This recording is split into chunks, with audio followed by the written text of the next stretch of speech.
Baik, assalamualaikum warahmatullahi wabarakatuh. Perkenalkan, nama saya Muhammad Syaiful dari kelas 4 D4 LKB untuk NRP 21216055. Baik, pada video kali ini saya akan menjelaskan mengenai materi makalah yang saya buat dengan judul penerapan K3 di industri asbes untuk manajemen risiko dan pelindungan para pekerja. Selanjutnya, untuk latar belakang dari makalah ini yaitu pada industri asbes menghadapi banyak tantangan serius dalam aspek kesehatan dan keselamatan kerja, khususnya K3. Berdasarkan data WHO menunjukkan 125 juta orang terpapar asbes secara global dengan 107.000 kematian per tahun. Di Indonesia tercatat 7.000 pekerja terpapar langsung di sektor manufaktur 2023. Asbes yang terhirup dapat tertanam pada paru-paru sehingga mengakibatkan penyakit yang munculnya gejalanya sekitar 20-40 tahun kemudian. Pada penelitian ini berfokus untuk mengevaluasi dan mengembangkan sistem K3 di industri asbes di Indonesia khususnya untuk peningkatan perlindungan pekerja. Baik, untuk selanjutnya yaitu karakteristik dari bahan asbes itu sendiri. Untuk yang pertama, tahan panas dan tahan api. Yang kemudian, isolasi termal dan elektrik. Yang ketiga, kekuatan dengan daya tahan tinggi. Yang keempat, tahan dari bahan kimia. Untuk yang kelima, fleksibel dalam pengolahannya. Untuk resiko dari bahan asbes itu sendiri yaitu mudah terhirup, kemudian sering meriup yaitu dalam jaringan paru-paru yang menyebabkan penyakit.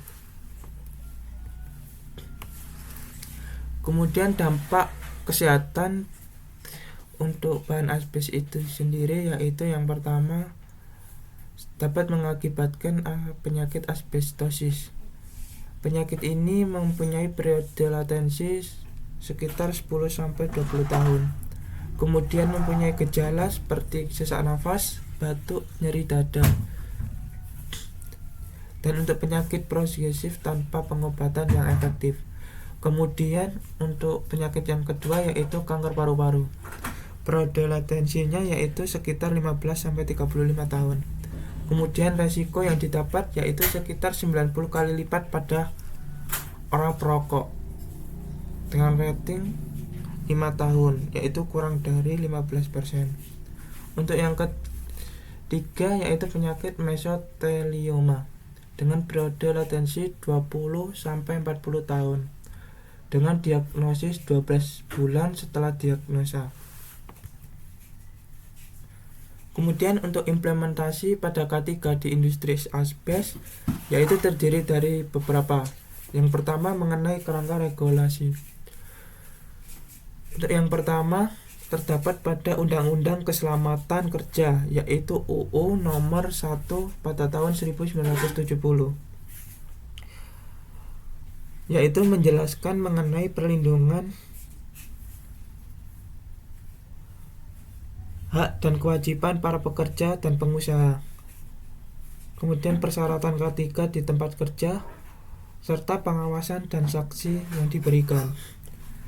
Kemudian terdapat pada Undang-Undang Kesehatan UU nomor 36 pada tahun 2009 yang menjelaskan tentang perlindungan kesehatan pekerja, pemeriksaan kesehatan berkala dan standar kesehatan lingkungan. Untuk yang ketiga terdapat pada Undang-Undang Ketenagakerjaan UU nomor 13 tahun 2003 yang menjelaskan tentang hak K3 para pekerja, kompensasi kecelakaan, jaminan sosial dan kesehatan. Kemudian UU dan PP SMK 3 atau PP nomor 50 tahun 2012 yang menjelaskan sistem manajemen K3, audit dan evaluasi serta sertifikasi pada sistem. Kemudian Permenaker K3 yang menjelaskan tentang standar lingkungan kerja, standar alat perlindungan diri, dan batas paparan dan prosedur darurat yang diberikan. Kemudian selanjutnya ada standar operasional yang meliputi sistem manajemen K3. Sistem manajemen K3 ini terdiri dari kebijakan tertulis, struktur organisasi, program kerja tahunan, serta sistem evaluasi. Untuk yang kedua, SOP penanganan yang meliputi penanganan material, penggunaan APD, pembersihan area, dan pembuangan limbah. Untuk yang ketiga yaitu program pelatihan yang meliputi induksi pekerja baru, penanganan asbes, pertolongan pertama, serta sertifikasi pengawasan. Untuk yang terakhir, prosedur darurat yaitu meliputi seperti evakuasi, penanganan kebocoran, komunikasi darurat, serta simulasi berkala.